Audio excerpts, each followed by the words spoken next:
Bonjour à tous, ravi de vous retrouver pour ce JT Express, l'essentiel de l'actualité de la semaine des JT de Télé Grenoble. La situation ne s'arrange pas dans la crise du coronavirus. Les autorités médicales attendent 800 nouvelles hospitalisations Covid en Isère et au moins 120 réanimations dans une fourchette de 7 à 15 jours.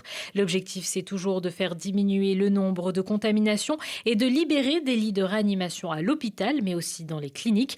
L'une des nouvelles mesures suite à l'annonce du reconfinement concerne l'obligation du masque à l'école pour les enfants à partir de 6 ans. Un peu d'appréhension de les savoir toute la journée avec le masque. Nous, on a du mal parfois à le supporter. Donc voilà, un peu peur pour eux, mais je pense que les enseignants vont être assez doux et voilà, ils vont bien expliquer pourquoi. Donc ça devrait bien se passer. Le plus jeune était un peu, ça le stressait un peu le masque, même les deux, d'avoir le masque toute la journée. Ils sont dit, ah, on te comprend maman que tu avais à le mettre toute la journée au travail. Du coup, la situation est un peu inversée. Lundi, en cette journée particulière de rentrée, un hommage était également rendu à Samuel Paty, le professeur d'histoire-géographie d'un collège de Conflans-Sainte-Honorine décapité le 16 octobre dernier pour avoir présenté des caricatures de Mahomet lors d'un cours sur la laïcité. Dans tous les établissements scolaires, 1 minute de silence a été observée avant d'entendre retentir la Marseillaise, comme ici dans la cour d'honneur du lycée Champollion à Grenoble. Nous devons être tous solidaires d'abord auprès de notre collègue qui a été assassiné. Et puis nous devons continuer à enseigner ce à quoi nous croyons et les valeurs que nous souhaitons transmettre aux jeunes. Bien évidemment que j'étais choqué parce que c'est quelque chose qui est, pour moi, qui est impensable de ne pas adhérer à la liberté d'expression et à la liberté tout simplement. Comment on peut s'offusquer contre un privilège qui nous est accordé.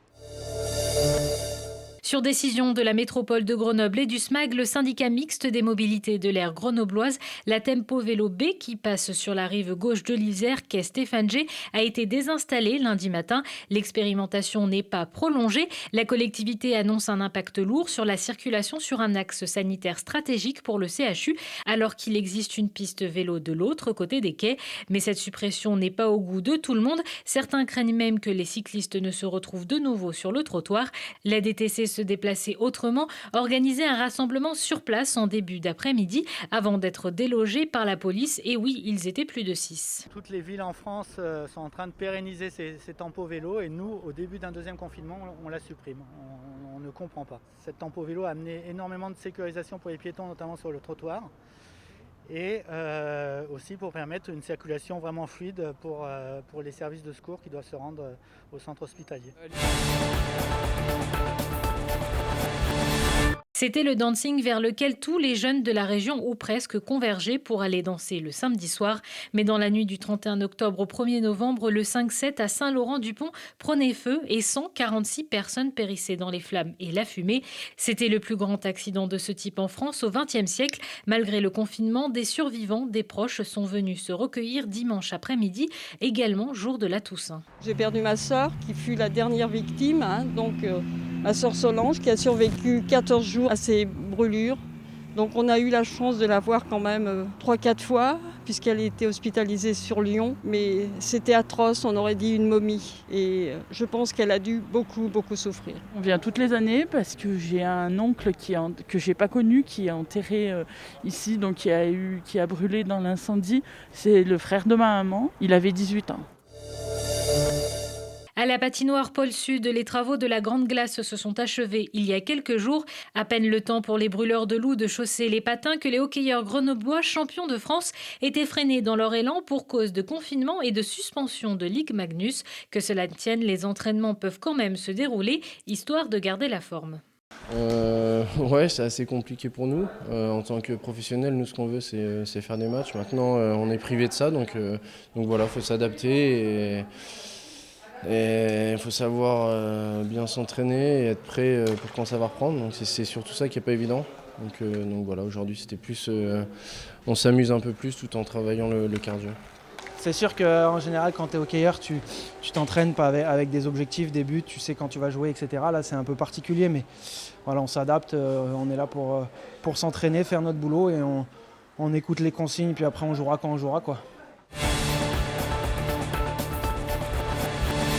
La situation s'aggrave en Isère. Le CHU Grenoble-Alpes tenait mercredi matin son premier point de situation Covid-19 depuis le début du reconfinement qui a commencé vendredi dernier. Le CHU a alerté sur le nombre de malades hospitalisés qui explose dans la métropole grenobloise et reste très inquiet pour les 3 semaines à venir. Il ne faut pas du tout prendre à la légère les mesures qui ont été prises de renforcement de la distanciation sociale par le confinement. Les 15 jours qui viennent pour nous sont extrêmement importants pour freiner le développement de la maladie et de l'épidémie. Donc il faut vraiment respecter les mesures qui ont été prises pour ce confinement. Le système de santé est proche d'être saturé. Depuis le début de l'épidémie au mois de mars, c'est la CPAM, la caisse primaire d'assurance maladie, qui se charge de prévenir les cas contacts pour leur signifier les mesures et les précautions à prendre. Une procédure qui, devant l'augmentation massive du nombre de cas, a évolué ces dernières semaines en Isère. Ici, en Isère, c'est à peu près 1000 à 1200 patients zéro, donc patients contaminés par jour à traiter au niveau de cette brigade, et environ 3000 effectivement cas contacts. Donc si vous voulez, quand vous avez par jour environ 4000 à 4500 personnes à contacter, il est évident que les volumes, le calibrage initial doit être revu à la hausse. C'est ce qu'on est en train de faire en ce moment. Après, la stratégie change, on va les contacter par SMS et en deuxième niveau seulement par des appels sortants, parce qu'on n'a plus les moyens de contacter tout le monde par téléphone.